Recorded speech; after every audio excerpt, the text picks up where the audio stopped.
What's going on, everybody? Coming at you from Central Florida, Zone 9B. Gardenia blooms are opening up, smelling amazing. This is mid-April. I just want to do a quick spring tour of what I got growing in the garden. I'm not going to go over all the fruit trees and everything. I'm just making this video of the vegetables, and I'm going to try to keep it short as possible, because it can be really easy to make a 20 or 30 minute video walking around. I've got 40 or 50 different varieties of plants and herbs, vegetables and herbs, that is, growing right now. And a lot of stuff is going to be coming out soon because it's getting so hot. And I'm going to be starting, to prepare for the summer gardens. So I just want to do this quick run through while, for the most part, everything is still looking pretty good. These are my pepper beds. We're stacked with peppers right now. Tons of jalapenos, nice size. I mean, tons of jalapenos. If you haven't seen, I have a video called Growing Perennial Peppers, I believe it is, or Growing Peppers as Perennials in Florida.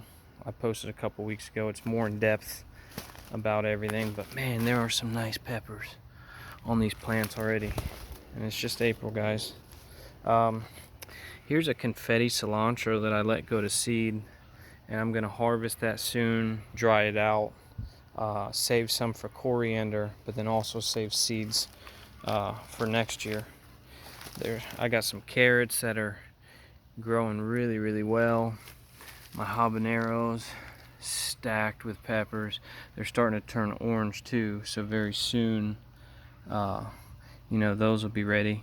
My ghost pepper, I got some garlics growing in here. Really nice, beautiful poblanos stacked with peppers. I mean, again, just, my peppers are on fire, literally. Serranos. Look at all these Trinidad Moruga scorpions.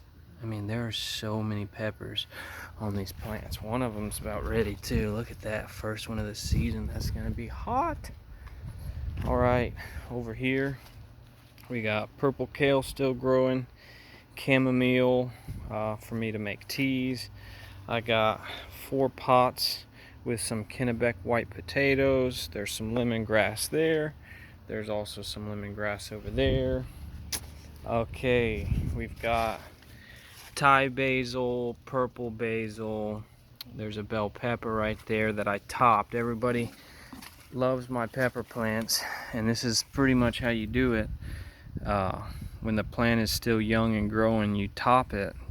You cut all the growth off, and then the plant will pretty much send branches out from each leaf node, and that's how you get a really nice, healthy, strong plant to produce a lot of peppers for you.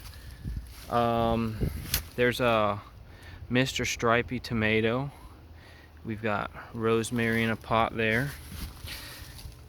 I've got my Brussels sprouts that are getting closer and closer. There's some there that are pretty much almost ready, I guess. The beets down there, they're taking a long time, but they're hanging in there. We got some lettuce. There's sage there. The broccoli. This is like been some of the most productive stuff that I've ever grown. Caught me off guard. I mean, you can just see though. And this these new growth heads here, these new side shoots, that's the 3rd round of side shoots that I'm getting off these broccoli. It's crazy. The sugar snap peas have gone absolutely crazy, and they've been producing a good amount, which my wife has enjoyed. See, there's a really nice pea there. There's one there. My wife's really enjoyed it because she likes to dip it in hummus. There's regular sweet basil. There's a big collard there. A big collard there. These really terrible, sad-looking tomato plants, but I left them in, and they just keep producing Roma tomatoes. It's pretty crazy. We've got all these turnips that are just about done and need to come out of here. It's getting pretty hot for them. The tops aren't looking as good anymore. There's a sunflower, some yard long beans that are reaching 5.5 or 6 foot, but they haven't started to open up yet. The flowers are all gonna come from here and there. I don't even know if you can see that. If you can't, I apologize. There's some more potatoes growing there. Here we go. We've got mustard. We've got the Florida broadleaf mustard, and we got giant red mustard. Here's something that's pretty cool.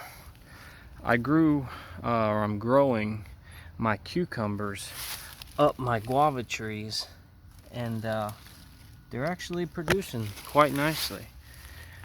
I got another one on this guava tree too. Kind of wanted to mimic in this garden and food forest what nature is like, and there is definitely a vine layer. If you ever go into the forest and look, there's definitely a layer of vines that carpets a lot of the trees. So I figured, you know, why not do the same thing here? All right, here we've got some seedlings. There's dino kale in the first 3, and then there's bok choy, which is a pretty fast maturing plant, in the last 3. We've got the Cherokee purple tomatoes. One's in a cage there. Here's some nice ones growing with tons of flowers. This one doesn't look so good. Not sure what's wrong with it. I'm not sure if it's diseased or I just stressed it out so much by jamming the stake in there. Might have damaged the roots. It's also really hot. It's also been really windy, so who knows. There's some more potatoes that I've got growing in the actual ground. There's a cherry tomato. Here is the summer squash.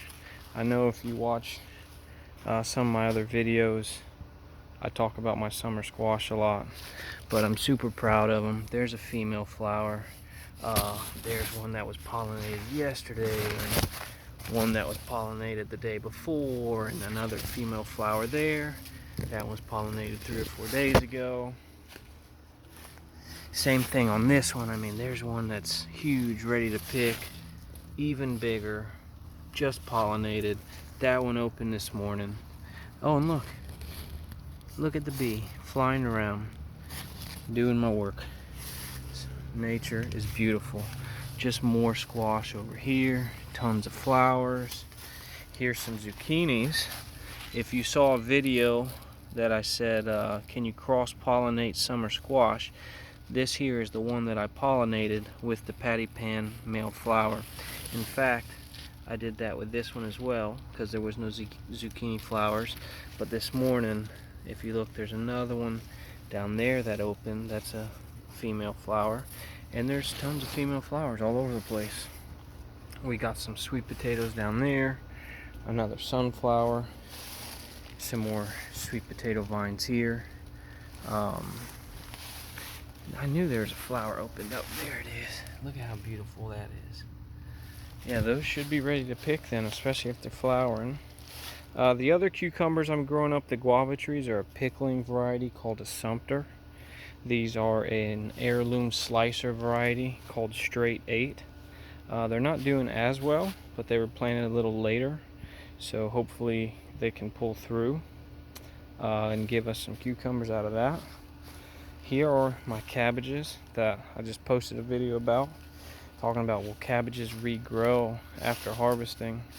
And so I'm still letting these hang out for a bit. I plan to kind of add some more compost to this area and do sweet potatoes here soon, but as long as these are growing, I'm gonna let them keep going. So, and then here's more broccoli. This is all the 3rd round of side shoots. You know, that's the 2nd round. I still gotta harvest that stuff. But man, what a productive plant. So that is pretty much what we got growing around here right now. And I want to thank you guys for watching, and I plan to make a bunch more videos all about gardening and being self-sufficient, harvesting your own food, fishing, hunting, cooking, making it all taste good. So if that's something that, you know, sounds good to you guys, I'd go ahead and subscribe, hit the like button, leave any questions or comments below, and I will be sure to get back with you as soon as I can. Have a good day. See ya.